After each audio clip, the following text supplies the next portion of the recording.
पूरे जीवन की धरा है। अगर आप कहीं हार में निराश हो गए तो ये मार्ग लड़खड़ाने लगेगा। बिल्कुल नहीं लड़खड़ाना। आप लोगों को तो रोज सत्संग मिल रहा है, अपने को तो ऐसा भी सौभाग्य नहीं था कि सत्संग रोज मिले।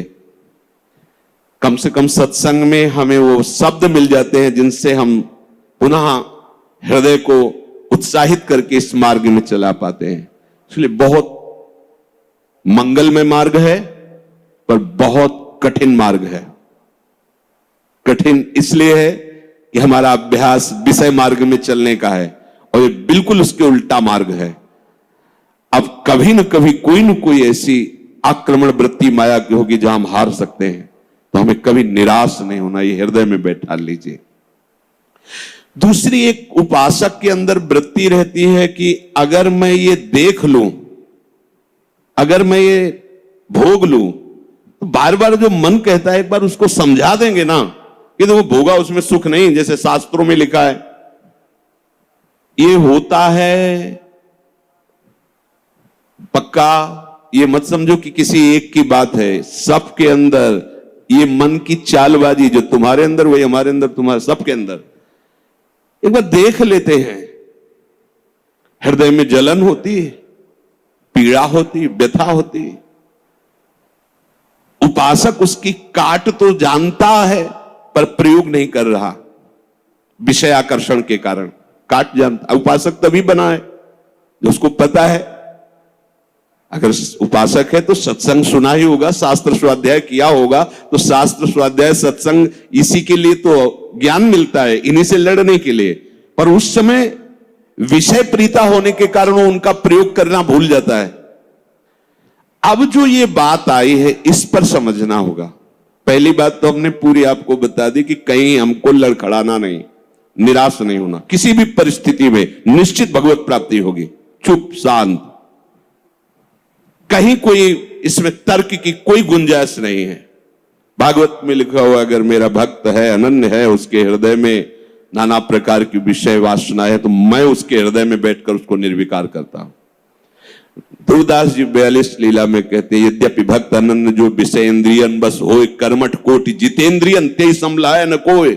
यदि वो श्यामा श्याम का अनन्य है पर विषयी है, तो करोड़ों कर्मकांडी और जितेंद्रिय उसकी समानता नहीं कर सकते, क्योंकि कर्मकांडी को कर्म पर विश्वास है, जितेंद्रिय को अपनी जितेंद्रियता पर विश्वास है, और इसको प्यारे जू का भरोसा है, लेकिन इसकी बराबरी कोई नहीं कर सकता। यद्यपि वो विषय, यद्यपि भक्त अनन्य जो विषय इंद्रियन बस होए। ये कोई केवल ऐसे नहीं कि ये भाषण हो रहे हैं, मनमानी जो आया सो बोल दिया। तस्मात् शास्त्रम प्रमाणम, और सबसे बड़ा शास्त्र ये है हमारी छाती, जिसको हम जीते चले आ रहे हैं। ये मन कभी कभी हमको ऐसा प्रेरित करता है जहां इसको विषय संयोग होने का अवसर दिखाई दिया, कोई क्रिया, कोई संयोग, कुछ, तहां ये मन बुद्धि को इस तरह से आकर्षित करता है कि सुना है शास्त्र और गुरुजन कहते हैं कि सुख नहीं है, पर अगर हम इसे एक बार भोग लेते तो हमें पता चल जाता कि सुख नहीं, फिर हम अपने मन को समझा देते। इस बात पर आपको सावधान होना है। ये नहीं कि ये हमारे हृदय में आती, इनके हृदय में आती, इनके आपके हृदय में नहीं, ये चराचर जगत की बात कह रहा हूं। जो मन को पढ़ा जाता है ना, जैसे संत जन दूसरे की बात 1 मिनट, ये सिद्धि की बात नहीं होती, वो अपने मन को पढ़ते हैं और वही बात कहते, तो वही सबके मन में लगा, हाँ अरे यार ये तो हमारे मन की बात बोल दिया, ऐसे ही चल रहा था। ऐसा वो नहीं है कि तुम्हारे मन की बात कह रहे, नहीं, उन्होंने अपने मन को पढ़ा है, अपने मन को देखा है। आप बहिर्मुख इसलिए समझ नहीं पा रहे, वो उसी को पढ़ते रहते, एक एक हरकत उसकी देखिए। तो जब वो बात कह रहे हो, जब आपको मन में वही चल रहा है, तो आपको लगता है तो हमारे मन की, आज जो सत्संग हुआ केवल मेरे लिए हुआ, ऐसा उनका मन, उन्होंने अपने मन को देखा है। तो ये मन ऐसी प्रेरणा करता है। जब हमारा मन किसी भी भोग के लिए ऐसी प्रेरणा करे कि यदि हमें ये भोग मिल जाता तो हम अनुभव कर लेते और मन शांत कर लेंगे। ऐसा होता है कि बहुत दिन से यार लगा है मन में कि समोसा चटनी लाओ यार, एक बार खा के देखते हैं। ये चीज देख लेते, चलाओ टीवी चलाओ, मोबाइल में सर्च करो, ये छू लेते हैं, ये भोग लेते हैं। यही हमारे फंसाने की चाल है। अच्छे से देखना, हम गिरते कहां हैं? जहां हम मन को सपोर्ट करते हैं। मन हमें कैसे दस्तखत करने के लिए राजी करता है? कुछ नहीं बिगड़ेगा, बस देखना है क्या होता है। सूंघने से, खाने से, देखने से, छूने से, शब्द स्पर्श रूप रस गंध, इन 5 भोगों को ही भोगने के लिए हमें विवश करता है। मन ऐसा प्रेरित करता है, ऐसा बोले अब शांत हो गया, भजन करते हैं। कई मिनट माला चलेगा, लेकिन अगला प्रोग्राम वो तय कर चुका है।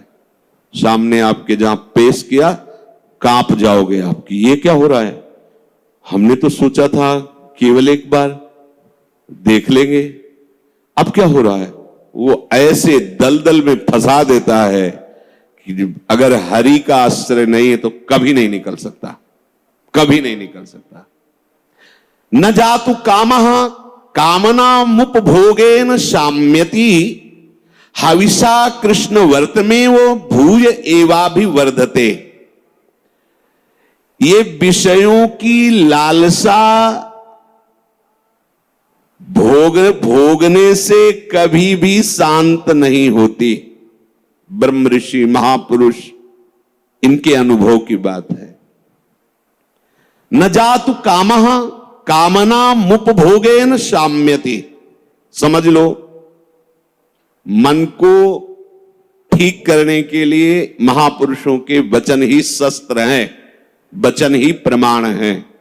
जब हमारा मन ये लालसा पैदा करता है, तभी हम उसमें तदात्म हो जाते हैं, क्योंकि हम सुख के लोभी हैं। वो हमें सुख दिखाता है, बस ऐसे, बस उसी समय विषयों की लालसा हमारे सामने प्रकट की गई, मन ने प्रस्तुत किया। ऐसा समझ लो कि जीव एक राजा है और बुद्धि उसकी रानी है और मन उसका मंत्री है। और इस मंत्री ने चतुरता पूर्वक पूरे राजमहल को अपने अंडर में कर रखा है। जैसा ये चाहता है वैसा दस्तखत दोनों से करवा लेता है। मन, हमारी बुद्धि एक एक वृत्तियों पर अधिकार कर चुका है। अगर बुद्धि निश्चय करती कि गलत है, बिल्कुल नहीं सुनता, दस्तखत करवा ही लेता है, समझना।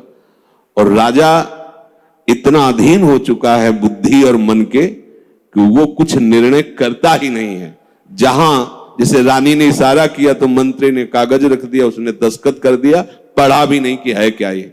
अगर वो पढ़ ले और वो रानी और मंत्री की अधीनता को समझ जाए कि मैं इनके अधीन हो रहा हूं, तो आप समझो 1 सेकंड में पूरा सिस्टम ठीक हो जाएगा, क्योंकि वो सर्व सामर्थ्यशाली है। बस चूक यही हो रही, आज तक कभी उसने पढ़ा ही नहीं कि क्या पेश कर रहा है, बस दस्तखत कर दिया। उस राजा की क्या दुर्दशा होगी जिसकी रानी और मंत्री भी उसके खिलाफ ही खड़े हुए हैं और उसको लग रहा है सब अनुकूल है। उस राजा की क्या दुर्दशा होगी? क्या है वो राजा, किस बात का राजा है? वही दशा इसकी है। ईश्वर अंश जीव अविनाशी, चैतन्य अमल, आनंद सुख राशि। वो जीवात्मा बुद्धि की प्रियता में, मन की सलाह में फंसकर निकृष्ट भोगों में, कहां आनंद राशि, कहां चिदानंद घन स्वरूप और कहां मलिन प्राकृतिक भोग, हर में दस्तखत। सोच ही नहीं पा रहा है।